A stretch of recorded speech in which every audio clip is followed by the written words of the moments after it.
This actually started back in February of this year. I live in a 2-story house, 4 bedrooms, 2 bathrooms. I've lived here since early 2017. It's just me and my 2 dogs living here. I have always heard noises throughout the house. Nothing ever bothers or harms me.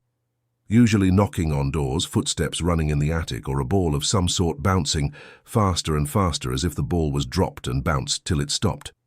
The ball bouncing was almost routine, every 3 days in the evenings at different times, but always every 3 days.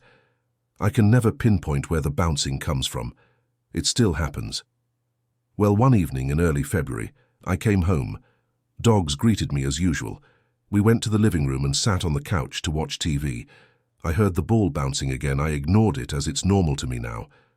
Only this time, I heard the ball bounce again, exactly as before. Never heard it twice in a row like that. I brushed it off. The dogs were also used to it. They remained asleep on the couch. I got up to get a soda out of the fridge. I go back to the couch, and there's a chapstick exactly where I was sitting. I didn't ever remember buying any chapstick. Anyway, I put it on the table and continued on with my night. Watched a few episodes of The Walking Dead and headed upstairs to bed. The dogs followed me. We get up to my bedroom, and in the doorway, I see the same exact chapstick sitting upright on the floor in the middle of the doorway. If I were to pull the door closed, the chapstick would knock over. I freaked out a little because I usually close my door, so the dogs don't tear my shtup. I picked it up and put it in my pocket. I went back downstairs to get the other chapstick off the table, and it was gone. By then, I was really freaked out. I went back upstairs to go to the bedroom. I couldn't sleep for a bit. Tossed and turned. I looked at the chapstick, and it was a normal chapstick you'd find at any store. I sat it on my bedside table and tried to go to sleep, and finally did. The next morning, I woke, and the chapstick was still on the table next to me. I put it in the drawer of my nightstand and went downstairs to make a bowl of cereal. Still freaked out a little thinking about the night before. It was about 8:30 a.m. Made my cereal and went and sat on the couch. Of course, the chapstick is on the coffee table again. Freaking out again, I grabbed it and ran up to my bedroom, and of course it's not in my nightstand anymore. I had to work in about an hour or so, so I took a shower and got ready, keeping the chapstick in my view at all times. I decided to take it to work and threw it in the dumpster at work and went about my day. I didn't tell anyone what was going on, just kept on pushing.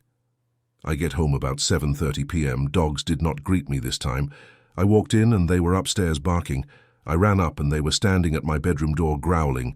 They saw me and snapped out of it. I opened my bedroom door and my nightstand was knocked over. I picked it up and figured the dogs were playing while I was gone, but I always shut my bedroom door, so that couldn't have happened. I was still freaked out, so I decided to sleep in the living room. I kept lights and TV on all night, dogs by my side. I woke about 3:30 a.m. to hear my dogs upstairs growling again. As I'm heading upstairs, I heard the ball bouncing again somewhere downstairs. I ignored it and went to see what my dogs were growling at. I didn't see anything, everything looked normal, and I calmed them down. Soon after, one of my dogs ran downstairs into the kitchen and started barking ferociously at a cabinet near the fridge. I opened the cabinet and lo and behold, the chapstick returned.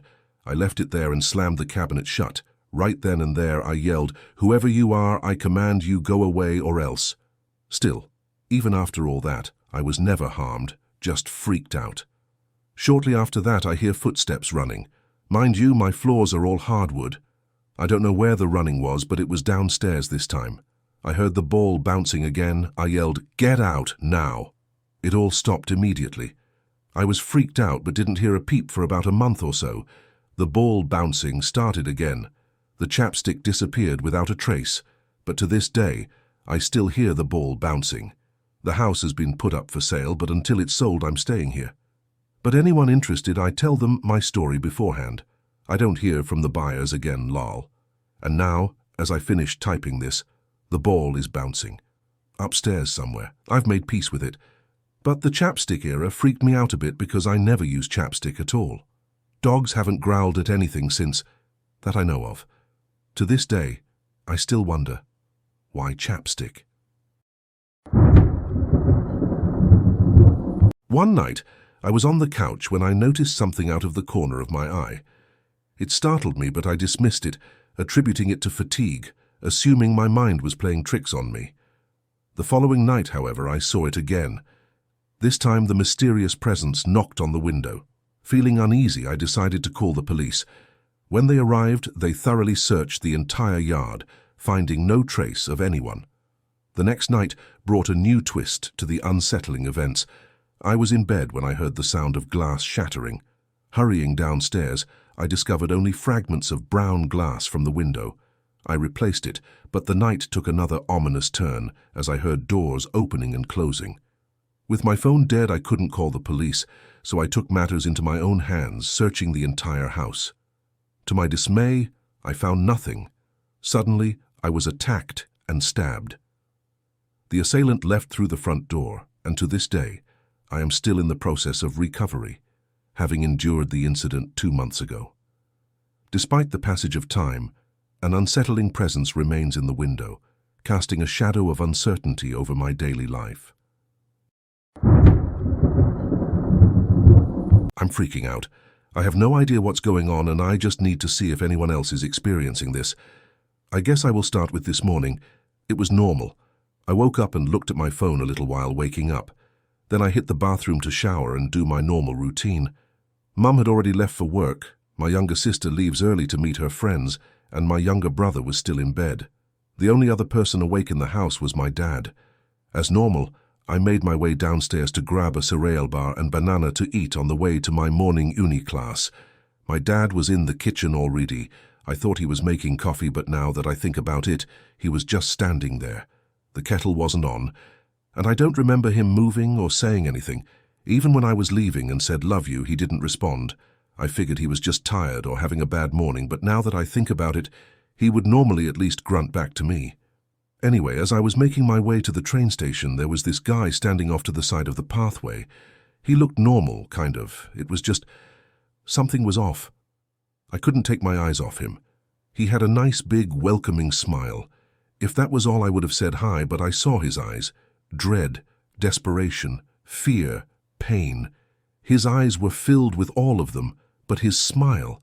It doesn't make sense. The smile was so genuine, but his eyes. The fact that he didn't move an inch but also didn't take those eyes off me, I became scared.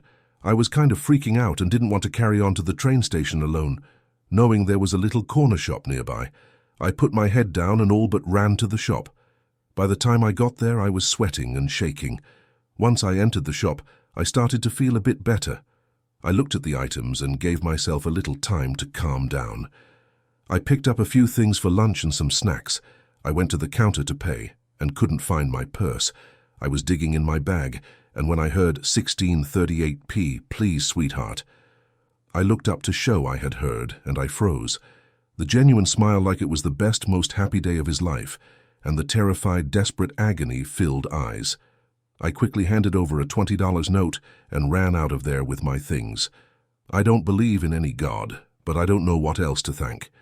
For the fact my best friend had the morning off work, and she decided to catch me before getting on the train and give me a lift to my class. I was so panicked I didn't notice until she called to me. I have never gotten into a car so fast in my life. She could tell something was up with me. And after a little back and forth and a promise not to take the piss out of me, I finally told her about my morning. She was driving silently for a little before she said the guy on the street was probably on drugs, and the guy in the shop was probably just having a bad day. I stayed quiet as I didn't want to sound crazy, but there's no way that was drugs or a bad day. By the time I got to my uni, I had calmed down. I thanked my friend and headed inside for my class. I made my way to my seat and settled down. The room filled up and the lecturer entered. The smile. She had the smile. My heart was beating so hard I could feel it in my ears. She started the lesson, and I did everything to avoid eye contact with her. Then she asked me a question. I pretended to not hear, but she asked again the exact same way. The tone, the words, the energy, everything was the same. I wanted to get up and run, but I felt so weak. I knew if I tried to stand, I would just fall back down. In the shakiest voice I've ever had, I answered the question staring at my notebook. A few more minutes passed, and then the lecturer said something that made the class roar with laughter. I can't remember what she said, but it wasn't funny at all, but they couldn't stop laughing. My hands were shaking and dripping with sweat. My ears were ringing, and my heart felt like it was about to explode. Then the room went silent. Completely silent. I kept my head down, too scared to see those eyes and that smile again. Still. Just silence. I gathered all my strength and looked up. I really wish I hadn't. I shouldn't have. Everyone in the room was staring at me. All of them had the same look. Smile big and wide and happy, but sad, desperate, pained eyes. I froze again. I didn't know what to do. Their smiles dropped at the same exact time, and they just kept staring. My eyes were filling up with tears, and I didn't know I was holding my breath. My eyes found my notebook again. I started wishing to wake up in my head. The unmistakable sound of chairs scraping against the floor filled the room. It felt like tormented souls screaming in my ears. I finally looked up to see them all standing silently staring at me. I wanted to throw up and scream and run, but I don't know why I did what I did. I laughed. Not a big laugh or a proper laugh, just one of those air pushed through your nose kind of laughs. Even though it was clearly a forced fake laugh, it seemed to make them happy. Well, the smiles came back, and they sat back down and carried on as if nothing had happened. As soon as the lesson was over, I was out of there so fast I made my way as fast as I could to the train station. There was no way I was going to more lessons today. I'm done for the day and I'm going home. I want this nightmare to be over. Anyway, I made it to the train station in record time with no more weird happenings. Now I am sat in the train station waiting for the train. I have a little time. Normally I would have to wait 40 minutes at this time of day for my train, but there's an earlier one today. The guy at the desk said it was a one-time thing and that it must be my lucky day. I only have to wait 6 minutes for that train, then I will be on my way home, and this can all end finally. Anyway, has anyone else experienced this? I don't want to ask my friends and family in case they think I'm crazy. But maybe I am crazy. Everyone in the station seems normal. I kind of hope I am going crazy. The alternative is far too scary.